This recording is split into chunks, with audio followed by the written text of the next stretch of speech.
नमस्कार दोस्तों, कैसे हैं आप लोग। तो गाइज एज प्रोमिस्ड आज मैं बात करने वाला हूं REC लिमिटेड के बारे में। देखिए गाइज, इसकी वीडियो आपने पूरी देखनी है, खरीदना है नहीं खरीदना है सारा कुछ पता चल जाएगा। देखिए सबसे पहली बात, इनका बोनस आने वाला 1:3 में।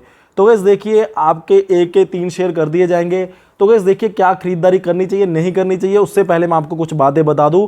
जो इसकी डेट रहने वाली है वो रहने वाली है 17 या 18 अगस्त, ठीक है गाइज। और गाइज देखिए उससे पहले 4 अगस्त को इनके आने वाले हैं रिजल्ट्स। तो गाइस देखिए 2 इवेंट्स होने वाले हैं, अगर अच्छे जाते हैं तो गाइस देखिए शेयर काफ़ी ऊपर जा सकता है। और फिलहाल के लिए मैं पिछले 1 साल की बात करूं तो गाइस देखिए यहाँ पे आपको 168 के हाई लगाए इसने शेयर ने, 170 के आसपास के और 110 के आसपास के लो लगाए। तो गाइस पिछले 1 साल में 16% नेगेटिव है। तो हम यहाँ पे ये भी कह सकते हैं कि शेयर उतना भागा नहीं हुआ। और गाइस अगर मैं पिछले 5 साल की बात करूँ तो गाइस देखिए 25% की नेगेटिव रिटर्न। अब गाइस देखिए नेगेटिव रिटर्न के पीछे का रीजन बता दूँ तो ये कंपनी लगातार डिविडेंड देती है। तो इस डिविडेंड कितना देती है, लगभग इनकी जो डिविडेंड यील्ड है वो 11% के आसपास। तो गैस नॉर्मली मोर देन 11% के आसपास इनकी डिविडेंड यील्ड निकल के आती है। तो कहने का मतलब आपको 1 साल में डिविडेंड से ही इसमें 11% के आसपास की रिटर्न देखने को मिल जाती है। तो गैस अगर आप नॉर्मली बैंक्स में देखोगे तो 5.5-6% की रिटर्न आपको देखने को मिलती है एनुअली, बट यहाँ पे आपको एज अ डिविडेंड में ही 11% की रिटर्न देखने को मिल जाएगी। तो गैस देखिए 1 डिविडेंड नहीं देते, 2 नहीं देते, ये 3 डिविडेंड देते हैं, 4 डिविडेंड भी देते हैं कई बार।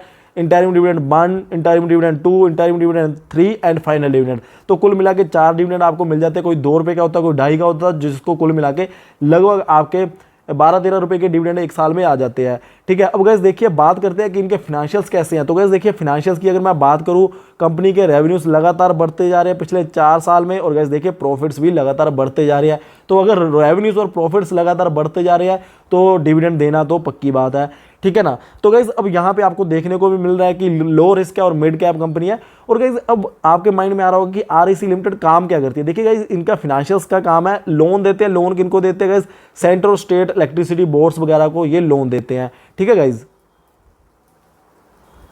अभी मैंने आपको बताया कि ये सेंट्रल या स्टेट गवर्नमेंट के जो पावर यूटिलिटीज सेक्टर है उनको लोन देते हैं। तो गाइज देखिए वहाँ पे ना एक बात हमें श्योर हो जाती है कि इनके जो लोन्स है वो बैड होना बहुत ही ज़्यादा कम चांसेस है कि इनके जो लोन्स वगैरह जो इन्होंने दिए हैं वो बैड हो जाए। तो गाइस देखिए वो भी एक बढ़िया इंपैक्ट रहेगा कंपनी के ऊपर कि आपको कोई डर वाली बात नहीं कि हाँ यार पैसा डूब जाएगा। तो गाइस यहाँ पे खरीदारी करनी है या नहीं करनी है, उससे पहले आपको जो मस्ट आपके दिमाग में बात रहनी चाहिए, ये जो कंपनी है, जैसे कि आपको पता हो कुछ PSU स्टॉक है जो बहुत ही स्लो भागते हैं। तो गाइस देखिए यहाँ पे आपको ये चीज़ आपको क्या साबित कर रही है कि पिछले 1 साल में 16% नेगेटिव और पिछले 5 साल में 25% नेगेटिव। और गाइस अगर मैं मैक्सिमम चार्ट देखूँ तो 115% की मात्रा इसने रिटर्न दे रखी है पिछले 16 साल में।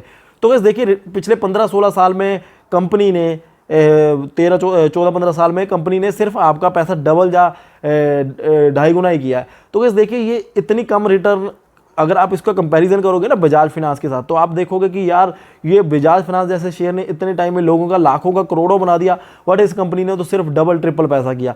तो गाइस देखिए इसमें एक तो डिविडेंड नहीं है, ठीक है ना। तो आप ये माइंड में लेके चलिए, अगर आपने 11% एनुअली रिटर्न लेनी है एज अ डिविडेंड, तो आपका जो शेयर प्राइस है ना, हो सकता है वो बहुत ही ज़्यादा स्लो मूव करे। तो आपके माइंड में ये बात रहनी चाहिए। और गाइस देखिए जैसा कि मैंने आपको बताया था, बजाज फिनसर्व एंड साथ ही साथ में अपना जो टाटा स्टील था, इसमें तेजी देखने को मिलेगी। एक में स्प्लिट का इवेंट था और एक में बोनस और स्प्लिट दोनों का इवेंट था। तो इस यहाँ पे भी आपको बोनस देखने को मिल रहा है। आने वाले 15 दिन में इसकी एक्स डेट आने वाली है। तो इस देखिए जो अगर मैं बोलूँ तो प्राइस इसका अगर 135 के ऊपर भी, तो गाइस मैं बोल रहा हूँ कि अगर एक मान लीजिए 135 का होता है ये स्टॉक, जिस दिन पे इनका बोनस इशू होना है एक्स डेट पे, तो गाइस 3 से डिवाइड करके ये लगभग 45 रुपये का शेयर हो जाएगा। तो गाइस जैसा कि मैंने आपको टाटा स्टील में बताया था, वैसे तो गाइस देखिए 45 का होने के बाद टाटा स्टील और जो बजाज फिनसर्व है ये तो स्प्लिट होने से पहले या स्प्लिट होने के बाद इसलिए भाग रहा है। एक तो गाइस ये प्राइवेट कंपनीज है, दूसरी गाइस देखिए बात ये है कि ये ना बहुत ही महंगे स्टॉक थे। जैसे बजाज फिनसर्व था, बहुत से लोगों की रीच से वो बाहर था स्टॉक 13-14 हज़ार 15 हज़ार रुपये में। अब वो स्प्लिट होने के बाद नीचे आएगा 1200-1400-1500 रुपये के ऊपर, क्योंकि 1:10 की रेशो में वो डिल्यूट हो जाएगा शेयर, ठीक है ना। तो गाइस देखिए फिर वो वहाँ पे ना वो एक बहुत से लोगों की रीच में आएगा और उसमें बाइंग आएगी। सेम केस हुआ टाटा स्टील में, वो 800-900 हज़ार रुपये का शेयर था, जैसे ही वो 80-82-90 रुपये के ऊपर आया तो बहुत से लोगों को लगा कि यार 90 पे आ गया, 800-900 वाला शेयर, जिनको 900 वाले शेयर परचेज करने अच्छे नहीं लगते थे तो उन्होंने वहां पे भी बाइंग की।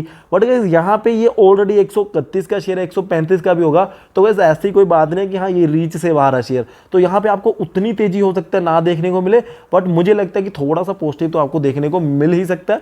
बट गाइस देखिए जितनी आपको तेजी बजाज फिनसर्व में देखने को मिली, और गाइस देखिए उसमें तो मैं अभी भी बोल रहा हूँ स्प्लिट होने के बाद भी आपको बड़ी तेजी देखने को मिलेगी, जैसे IRCTC में देखने को मिली थी, तो वैसे वाली तेजी अगर नहीं देखने को मिले, क्योंकि गाइस देखिए एक तो आपको ये भी पता कि प्राइवेट कंपनी नहीं है ये, तो गाइस फिर वहां पे आपको यहाँ पे ये बात तो श्योर है कि आपको जो डिविडेंड की यील्ड है वो लगभग 11-12% की निकल के आ जाएगी। और साथ ही साथ में गाइस देखिए कुछ खोने को तो है ही नहीं शेयर में, इसमें ऐसी बात नहीं है कि हाँ इनके फाइनेंशियल अच्छे नहीं है या फिर इनके जो खतरा है फाइनेंशियल सेक्टर है और खतरा रहेगा, क्योंकि इनको खतरा नहीं रहेगा, वो मैं आपको ऑलरेडी बता चुका हूँ कि जो उनका बिजनेस मॉडल है वो बहुत ही स्मूथ बिजनेस मॉडल है, तो यहाँ पे कोई खतरे की तलवार नहीं रहेगी कि हाँ बैड हो जाएंगे लोन, क्योंकि बढ़िया कंपनी के काम है इनके। और गाइस देखिए फाइनेंशियल्स अच्छे आते जा रहे हैं, प्रॉफिट्स एंड रेवेन्यूज लगातार बढ़ते जा रहे हैं वाई ऑन वाई बेसिस पे। तो मैं ये कह सकता हूँ कि अगर आपको एक डिविडेंड पेइंग स्टॉक ढूंढना है और आपने इन्वेस्टमेंट उसमें करनी थी तो एक टाइम के लिए इसको स्टडी करके देख सकते हो। बाकी गाइस देखिए अगर कैपिटल एप्रिसिएशन की ओर ज़्यादा देखना है तो आपको जो मैंने 2 स्टॉक टाटा स्टील और बजाज फिनसर्व बताए थे उनकी ओर तो आप आराम से देख ही सकते हैं। बाकी गाइस अगर आपने हल्का फुल्का 20-25% की रिटर्न लेनी है कैपिटल एप्रिसिएशन में और डिविडेंड यील्ड में भी रिटर्न लेनी है 10-12% की, तो एक साल के लिए इसको भी होल्ड करके चल सकते हैं। आपको एक साल में 30-35% की रिटर्न भी इसमें देखने को मिल सकती है, मिनिमम बोल रहा हूँ गाइस, एक साल से पहले भी मिल सकती है इतनी रिटर्न। तो आई होप गाइस आपको वीडियो अच्छी लगी, लाइक कर दीजिए। Thank you guys for watching, जय हिंद।